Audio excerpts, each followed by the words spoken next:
welcome back to our video. In this video, I have a special Mother's Day surprise. It's a homemade kaleidoscope.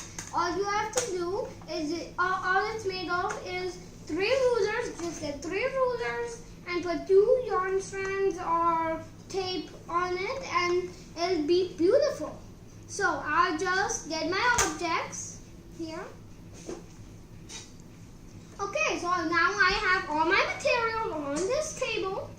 So let's take a closer look in this amazing kaleidoscope. And if you just make that a bit further.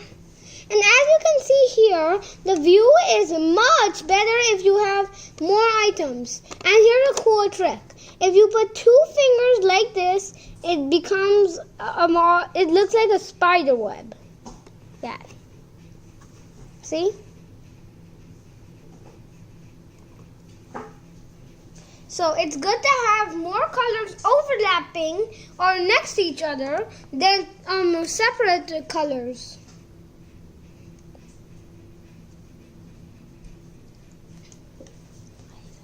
So this works because of these are making reflections, which are reflecting themselves and makes it look super cool.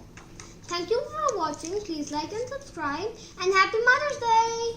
Bye.